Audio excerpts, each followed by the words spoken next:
Bonjour à tous. Alors, aujourd'hui, vous allez découvrir à quoi servent les peurs et pourquoi il est bon de les apprivoiser pour redevenir libre. Mais en attendant, si vous voulez découvrir encore des astuces, des conseils sur la façon d'harmoniser vos émotions, de vous sentir mieux dans votre vie, je vous invite à vous abonner à la chaîne. Alors, pourquoi nous avons des peurs, à quoi elles servent et pourquoi il est bon de les apprivoiser?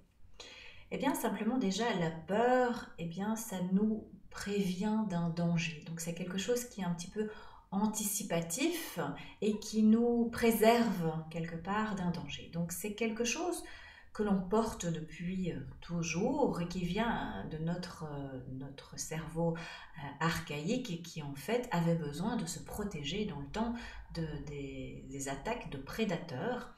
Et donc c'était important d'avoir cette peur pour pouvoir réagir et fuir si jamais un mammouth nous poursuivait. Donc ça, c'est quelque chose que l'on a acquis. Seulement maintenant, dans notre société, eh bien, en fait, cette peur s'est transformée en une peur plus vaste, plus de conscience. Et donc, en fait, parfois, elle nous sert, mais parfois, elle nous enferme.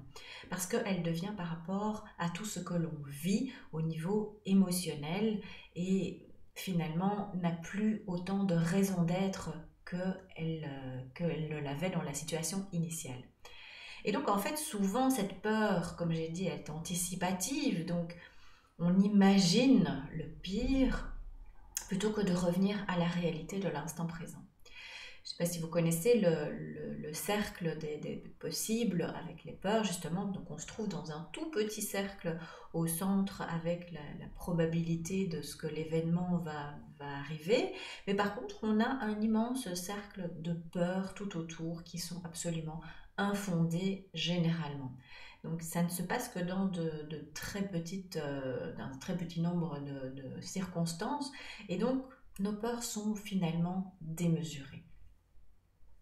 Alors pour prendre un exemple bien très simple comme toujours, hein, concret, si on a peur de parler en public par exemple, eh bien c'est quelque chose qui, voilà, on va ancrer ça, on va pas oser se montrer, on va pas oser aller exprimer ce qu'on a à dire aux autres personnes.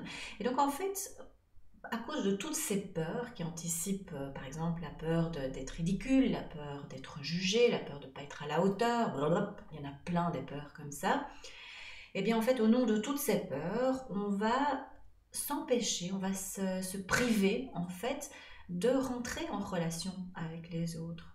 On va se priver de oser se montrer, oser exister tel que l'on est avec le message que l'on a envie de délivrer.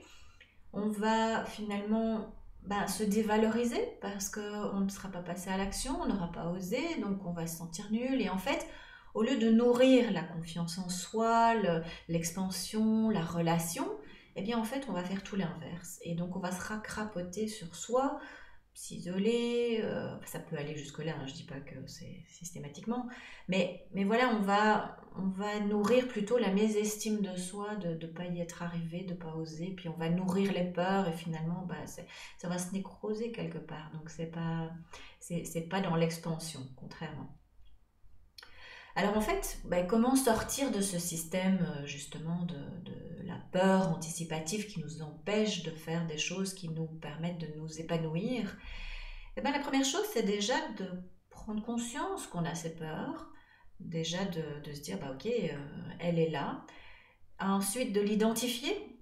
C'est quelle peur, hein? J'ai fait une vidéo là-dessus sur, ok, la peur, c'est très vaste. Et donc, quel est le genre de ma peur? Quelle couleur elle a? Comment je peux m'en occuper ensuite? Une fois que je l'ai identifié, c'est plus facile de savoir comment réagir. Et aussi se dire peut-être comme cette peur, elle est là, elle nous accompagne. C'est un peu comme un enfant qui nous tire la manche et qui a envie d'être vu. En fait, si on la regarde tout de suite et que voilà, on lui donne son importance, eh bien, elle n'a pas besoin de faire plus de cinéma pour se montrer. Tandis que si on ne l'écoute pas, qu'on la renferme, qu'on met des couvercles, qu'on se protège, qu'on ne veut pas savoir, elle va crier de plus en plus fort comme un enfant qui a envie qu'on le regarde. Il va tirer de plus en plus fort sur votre manche, il va faire des tas de bêtises pour que vous l'observiez. Eh bien non, donc c'est vraiment apprendre à aller regarder à l'intérieur de soi avec humilité et conscience de ok, il y a une peur, de quel ordre elle est, je l'écoute, je l'accueille, elle est là avec moi, je la prends par la main et puis je vais lui montrer le non fondé de cette peur, le non fondé qu'on n'est plus dans cette anticipation nécessaire pour la survie et donc que ça peut se dissoudre en fait. Alors l'autre façon aussi, c'est sûr qu'on peut s'aider d'autres systèmes, hein. On a le système des fleurs du docteur Bach.